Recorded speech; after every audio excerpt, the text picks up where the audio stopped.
It happened on a Tuesday. I was in my home office wrapping up some work when a notification popped up on our shared tablet. It was a text message, synced from my fiancée Claire's phone. We rarely use the tablet, it mostly just sat on the charger, but for some reason I glanced at it. The message was from her mom. Her mom, any luck getting him to talk about the loans? And then a new message from Claire, a reply that just popped up right as I was looking. Not yet, he's avoiding it, but don't worry, I'll get him to agree before the wedding. Once he pays them off, I'm gone. I just stared at it. The words didn't seem real. It was like my brain just refused to process them. I run my own architecture firm. My entire life is about details, about how things fit together. And this one sentence just took a sledgehammer to the entire structure of my life. Gone. Once he pays them off. It wasn't a joke. It wasn't a misunderstanding. It was a plan. A cold, simple, brutal plan. My first thought was just white-hot rage. I wanted to pick up the tablet and throw it through the wall. I wanted to walk into the living room where I could hear her laughing at some show on TV and just unleash hell. But then, something else took over. A weird, icy calm. This wasn't something you scream about. Screaming is what you do when you're trying to save something. This thing was already dead. All that was left was the demolition. I took out my phone and took a picture of the tablet screen. I emailed it to myself. Then I went back to the message thread on the tablet and just kept scrolling up. She'd been careless, so sure that her quiet, predictable fiancé would never think to look. It was all there, going back months. A carefully orchestrated plot, masterminded by her mother, to get me to pay off her $150,000 in student loan debt from her art history degree. There were texts from her mom coaching her on what to say, how to act. Don't be aggressive about it. Make it about our future. Tell him you can't feel settled until you're both debt-free as a team. Cry a little if you have to. He'll feel guilty. And Claire's replies, he's so focused on the wedding planning, it's the perfect distraction. I almost feel bad sometimes. He's a good guy. Followed by her mom's reply, don't feel bad. Feel smart. This is for your future, not his. The one that really got me was about what came after. But what do I do after? It'll be obvious if I leave right away. You stay for a year, make it look good. Then you say you're unhappy, you've grown apart. By then, the money is gone, the loans are paid, you walk away free and clear. It's a perfect plan. A perfect plan. For 2 years, I thought we were building a life. She thought she was executing a heist. I closed the message app. I stood up and walked to the kitchen. My hand was perfectly steady as I poured a glass of water. She was still on the couch. Hey babe, she said, not looking up from the TV. You okay? You're quiet. Just thinking about a project, I said. My voice sounded normal. It was the calmest I had ever felt. She thought she was playing chess, and that I didn't even know there was a board. She had no idea I had just seen the whole game, every move she was planning to make. And I was about to flip the table over. Update 1. The 2 weeks that followed were the strangest of my life. I didn't confront her. Not yet. Confrontation would lead to denial, fake tears, and promises to change. It would be messy. I don't do messy. I do clean, precise, and final. Thank you for all the comments on my first post. A lot of you said to play the long game, but I couldn't. Every moment I was in the same house as her felt like a lie. My plan had to be fast and brutal. First, I documented everything, every text message. I also started looking into our finances. She lived in my house, I paid the mortgage and all the utilities. She drove a car that was in my name. I paid for her insurance, her gas, our vacations, our dinners out. Her small paycheck from the art gallery was her fun money. My income was our life money. I had been supporting a parasite, and she was planning to kill the host after one last big meal. My lawyer, a sharp, no-nonsense guy named Frank, confirmed my next steps. She has no legal claim to your house or your assets as a girlfriend. Your only vulnerability is if you voluntarily give her a large sum of money. The entire plan hinges on you agreeing to pay those loans, so you're going to agree. That was the key. I had to let her think she was winning. I had to walk her right up to the finish line, let her taste the victory, and then pull the rug out from under her so hard she wouldn't know what hit her. So I started playing the part. A few days after I found the texts, I brought it up. We were making dinner. I sighed dramatically and said, you know, I've been thinking a lot about what you said, about your loans, about us starting our life as a team. She turned to me, her eyes wide with fake hope. You have? Yeah, I said. And I don't want that hanging over us. It's my wedding gift to you. I'm gonna pay them off." She burst into tears. It was an Oscar-worthy performance. She threw her arms around me, sobbing about how I was the most generous, wonderful man alive. She immediately called her mom to tell her the news. I could hear her mother's triumphant squeals through the phone. The fish had taken the bait. "There's just one thing," I added, after she hung up. "I don't want to just wire the money. This is a huge moment for us. I want to do it properly. I want to have a dinner, a celebration with our parents. I'll have my bank draw up a cashier's check for the full amount, and I'll present it to you that night in front of our families, a real symbol of us starting our new life together." She was ecstatic. A public ceremony of her victory? It was more than she could have dreamed of. She thought I was being romantic. I was just setting the stage. The dinner was last night, a private room in the best restaurant in town. Claire and her parents were on one side of the table. My parents were on the other. Claire was glowing, absolutely radiant. Her mom looked like a cat that had just swallowed a canary. Her dad, a decent guy who I now realize was completely clueless, just looked happy for his daughter. We went through the motions, small talk, wine, appetizers. Claire and her mom kept exchanging little knowing smiles. My parents were talking about how excited they were for the wedding. Then, after the main course, I stood up. I had a single envelope in my hand. "As you all know," I began, "I've asked you here for a special reason. Claire and I are about to start a life together, and I wanted to begin that life on the right foot. Claire, your student loan debt has been a huge burden on you, and because I love you, I want to lift that burden. So, as my wedding gift to you, I am paying off your entire student loan debt." My parents smiled, impressed by the gesture. Claire's dad clapped me on the shoulder. Claire and her mom were practically vibrating with joy. I opened the envelope, but I didn't pull out a check. I pulled out a single piece of paper. It was a printed, blown-up screenshot of the text message she had sent me 2 weeks ago. I laid it on the center of the table for everyone to see. "Don't worry, once he pays off my student loans, I'll leave." The silence that fell over that room was the loudest thing I have ever heard. Claire's face went from radiant joy to absolute bone-white horror in a split second. Her mother looked like she had been slapped. My parents stared at the paper, then at Claire, their faces a mask of confusion and disgust. Her father read the text and the color drained from his face. He just looked at his daughter, then his wife, and the dawning realization was painful to watch. "This was never a wedding," I said, my voice cold and even. "It was a con. A very well-planned con, I'll admit. Your mother should be proud." I then pulled out a second set of papers. They were copies of the text conversations between Claire and her mom, the ones where they planned the whole scheme. I handed a set to my parents and a set to her father. "I believe these will answer any questions you might have," I said. Claire started sobbing, a pathetic, gasping sound. "Mark, no, it's not what it looks like. I can explain."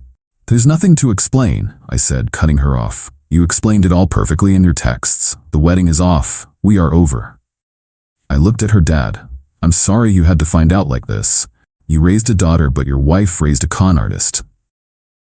Then I stood up. "Mom, Dad, let's go." We walked out of that restaurant, leaving them to sit in the wreckage. The fallout began before I even got to my car. A hysterical voicemail from Claire, screaming and crying. Then a text, "You have ruined my life." My reply was simple, "No, I just stopped paying for it." I got home and all her stuff was already gone. I'd had movers pack it up and deliver it to her parents' house while we were at dinner. The locks were changed. The digital key code was erased. For the past 24 hours, my phone has been a war zone. I finally just blocked her number and her mom's, but I got one last desperate voicemail from a blocked number this morning. It was her. "Mark, please," she sobbed. "You can't do this. I made a mistake, a horrible mistake. My mom, she pushed me. Please, I'm going to go to your parents' house. I'm going to talk to them. They love me. They'll make you listen." She thinks this is a negotiation. She thinks she can deploy her fake tears and manipulate my parents. She has no idea who my father is. She has no idea what happens when you try to con a family of architects. She's about to try and reason with the man who taught me how to spot a fatal flaw from a mile away. Hey everyone, it's Mark, the OP from the story about the student loan scheme.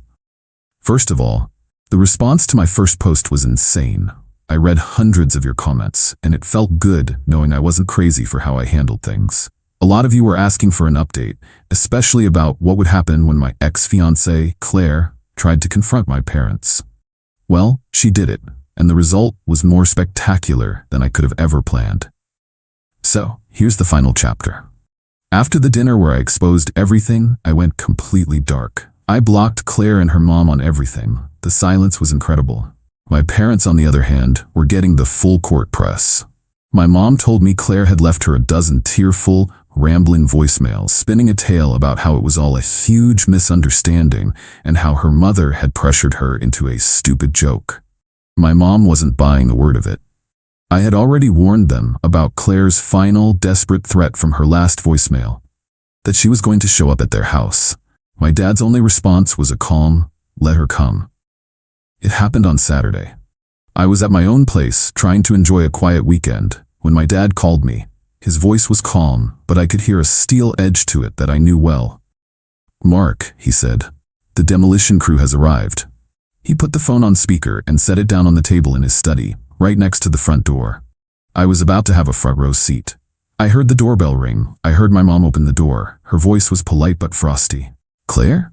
We weren't expecting you." Then I heard Claire, her voice thick with fake tears. "I am so sorry to bother you. I had to talk to you. I had to explain. Mark won't speak to me, and he's not thinking clearly. He's throwing everything away over a misunderstanding." "It's not a misunderstanding when it's written in black and white, Claire," a deep voice cut in. That was my dad. He had stepped into the entryway. "My son showed us your texts, all of them." Claire started sobbing harder. "But that wasn't me. That was my mother. She's the one who is obsessed with my loans. She put all those ideas in my head. I love Mark. I would never hurt him. You know me. You know I love him." My dad let her finish. The silence stretched for a few seconds. Then he said, "I am an architect, Claire. My son is an architect. We build things, buildings, relationships, families. And the first rule of building anything that is meant to last is that you must have a solid foundation. You don't build on sand, you don't build on lies, and you certainly don't build on a blueprint of deceit and fraud." "It wasn't fraud," she wailed. "It was a mistake." "Was it a mistake when you texted your mother that you'd stay for a year to make it look good before leaving?" my dad asked, his voice sharp as glass. "Was it a mistake when you wrote that once you were debt-free, you would have options and wouldn't be trapped anymore?" "That doesn't sound like a mistake. That sounds like a meticulously designed plan. The kind of plan an architect can appreciate from a technical standpoint.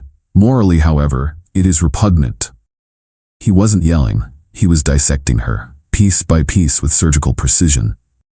"You didn't come here to explain," my dad continued. "You came here to execute the next phase of your plan. You failed to manipulate my son, so now you are attempting to manipulate his parents. You see us as another structural weakness you can exploit, but you are mistaken. This family is not a house of cards." Just as Claire was about to launch into another round of excuses, I heard a car pull up outside. Then another knock at the door.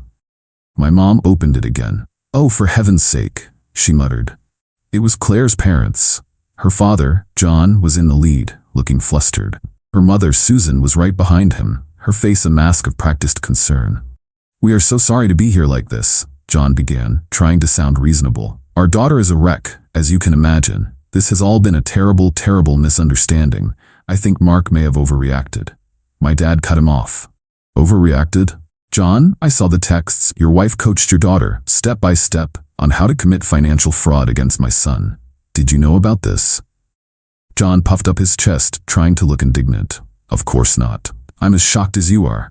Susan was just trying to help Claire with her financial anxiety. Her methods were misguided, but her heart was in the right place.